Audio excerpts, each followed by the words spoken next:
السلام علیکم ورحمۃ اللہ وبرکاتہ۔ ان الحمد للہ والصلاة والسلام علی رسول اللہ وبعد۔ سامعین کرام، رب تبارک و تعالی نے جیسے یہ حکم دیا ہے مسلمانوں کو، وَأَعِدُّوا لَهُم مَّا اسْتَطَعْتُم مِّن قُوَّةٍ، تم دشمنوں کے مقابلے میں جو اسلام کو کچلنا چاہتے ہیں، اسلام کے خلاف جو سازشیں کرنا چاہتے ہیں، تم اس کے لیے پورے طور پر تیاری رکھنا۔ اور الحمدللہ ثم الحمدللہ، اس میں کوئی شک نہیں، ہماری پاکستان کی فوج ہمہ وقت تیار رہتی ہے اس کام کے لیے۔ وہ علیحدہ بات ہے کہ ان کی ٹریننگ میں عام طور پر کچھ تھوڑی سی سستی تو آ جاتی ہوگی، لیکن اللہ تبارک و تعالیٰ کی طرف سے کچھ مواقع ایسے دے دیے جاتے ہیں کہ جس پر یہ فوج بھرپور طریقے سے تیاری پکڑ لیتی ہے۔ اور وہ کیسے؟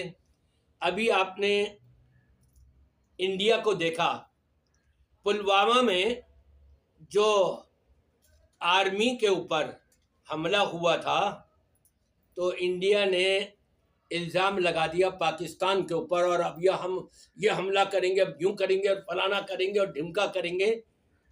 کر تو کچھ نہیں سکا، لیکن اللہ نے اسی بہانے ہماری پاک فوج کو مکمل طور پہ تیاری کرنے اور اپنے آپ کو برجستہ آمادہ کرنے کا موقع دے دیا۔ اور اس کے بعد ابھی پھر پہلگام پر حملہ ہوا، دوبارہ انڈیا نے دھمکیاں دینی شروع کر دی پاکستان کو، اور پاکستان کے اوپر الزام لگا دیا۔ یہ تو طریقے چلتے رہیں گے، کس لیے؟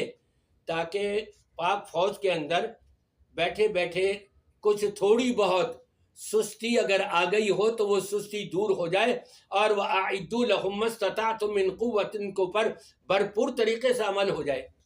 اور الحمدللہ رب تبارک و تعالی نے پاک فوج وہ عطا کی ہے کہ جو بھرپور طریقے سے دشمن کا مقابلہ کرنا جانتی بھی ہے، ہمت بھی رکھتی ہے، حوصلہ بھی رکھتی ہے، اور اپنے آپ کو آمادہ بھی رکھتی ہے۔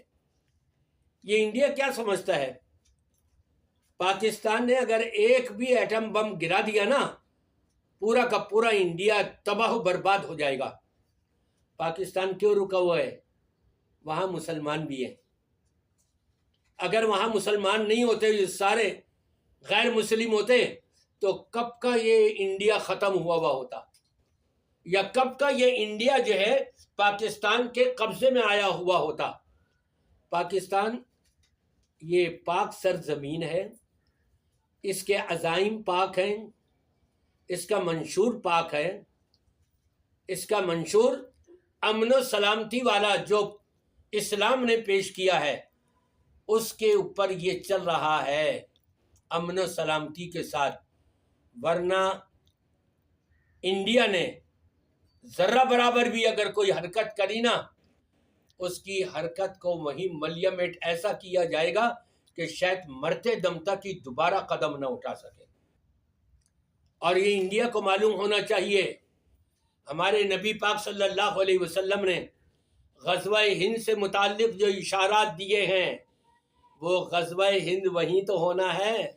وہ وقت آ گیا اب کہ جب مسلمان، اور بالخصوص پاکستان کے مسلمان، بالخصوص پاکستان کی مسلمان فوج اور ان کے ساتھ دیگر لوگ مل کر کے جب چڑھائی کریں گے، یہی غزوہ ہند ہوگا، اور انشاءاللہ تعالی مسلمانوں کو بھرپور طریقے سے کامیابی اور کامرانی نصیب ہوگی۔ وہ وقت آ گیا ہے غزوہ ہند کا۔ اللہ تبارک و تعالی دشمنوں کے شر سے تمام مسلمانوں کو، عالم دنیا کے تمام مسلمانوں کو محفوظ فرمائے۔